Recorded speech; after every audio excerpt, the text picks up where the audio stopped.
somehow we're going to pull 5 winners out of our ass, and the Vikings humiliating loss against the Cowboys.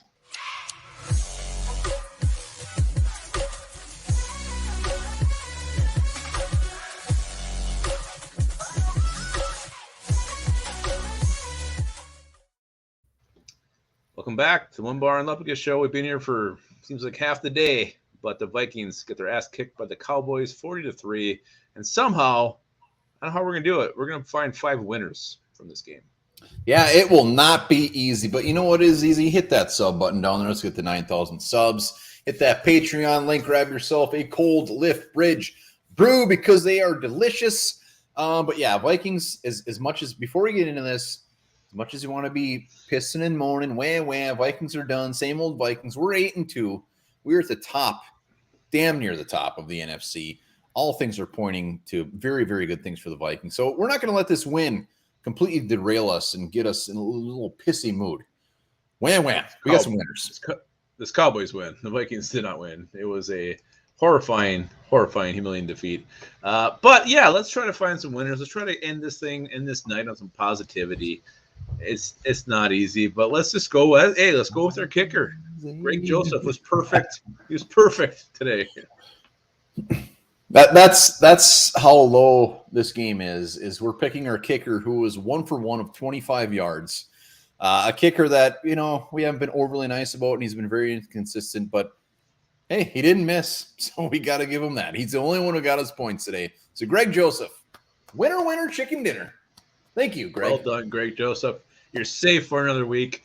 All right, let's go to defense. Let's go to the safety Cam Bynum, who I think had 8 tackles on the day today. Yeah, I mean, when you give up 40 points at home, it's tough to talk about some defensive players. But you know what? Spoiler alert, every one of these guys are on defense because we did score 3 points. Put his stats aside, he was just kind of – I mean, you look at this team today, it was dead. Everybody didn't even look like they wanted to be there. But Cam Bynum was out there throwing his body around. He was out there trying to make some plays, and he was making some big tackles. So that's why he gets it. I didn't even know his stats, but it's just the fact that he looked like he wanted to be there.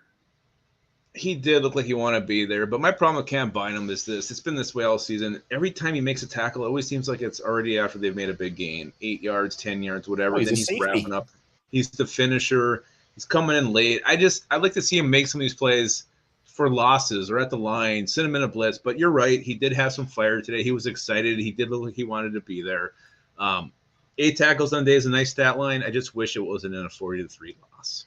I mean, he plays in the secondary. It's not like he's going to be. But I mean, you still want him to make these splash plays. I mean, he doesn't come in like does a Harrison Smith thing. It always seems like he's just the guy finishing up and touching them down after a game. But that's my knock on Cam Bynum. Well, the thing is he was making tackles when other players weren't. So I'll give him the tip of the cap. He was.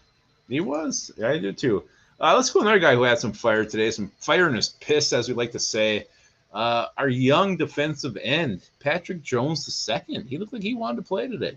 Yeah, Patrick Jones was fired up early. He was fired up early and often. I mean, he was even celebrating before it appeared the play was even over. Yeah. So Patrick Jones, I mean, I think he's kind of, to be honest, I'm a little more excited about Patrick Jones than DJ Wanham. I think he's a free agent after this year. We'll see. But I think Patrick Jones got a little fire there. I look forward to seeing what he brings to the table next year. He's just reaching that cusp. I like the strides he's made. I mean, look at the ends today, the outside linebackers, the edge rushers, whatever. He was the one that was in there making plays. Pretty much nothing from Hunter today, nothing from Zadarius Smith other than the sack that was given to him that he didn't seem to finish. I don't think he was ready for Prescott to be there in his lap. But Patrick Jones, I like the intensity. Again, this team lacked fire today.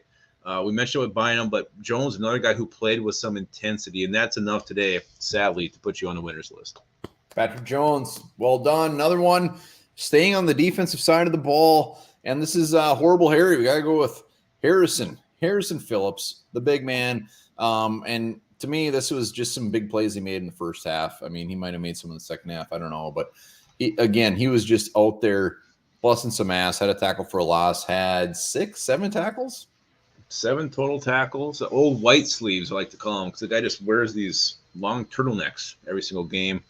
But he just eats up blocks, eats up running backs, and yeah, he had a great first half. Made some plays in the backfield. I mean, he was one guy who was actually tackling today, which wasn't can't say for most of the guys who are out there.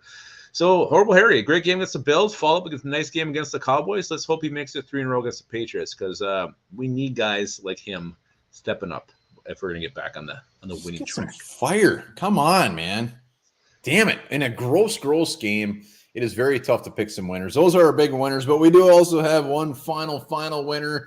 And if anybody was on our live show or our post game, you know damn well who it is, and that is Davey Gall. Davey Gall, a first-time viewer, gets to be a winner. This dude was slamming whiskey like it was a morning coffee. Fighting the 69, we said, come on in, slam a beer or a shot for a beanie. Davey came on, and this wasn't a shot glass. This was a cup. It was you said it was a glass you should be drinking milk out of, and he slammed it, and then he did it again. And then he comes on in the post-game show, and what does he do? Eats a freaking banana. I mean, you can't even make it up. We could have guessed 9 million things what he was going to be doing, and he was just sitting there, calm as can be, giving a sudden turd, eating a freaking banana, had no issues. So Davey Gall is our winner to polish this thing off. Let us know your big old winners in the comments. Hit that sub button, hit that Patreon link, and you know what? Let's forget about this game. Let's move on to the Patriots. Absolutely. And remember this, the Calvin Klein cologne obsession can attract big cats like jaguars and tigers from as far as a half a mile away. Do not wear that next time you go in the bush.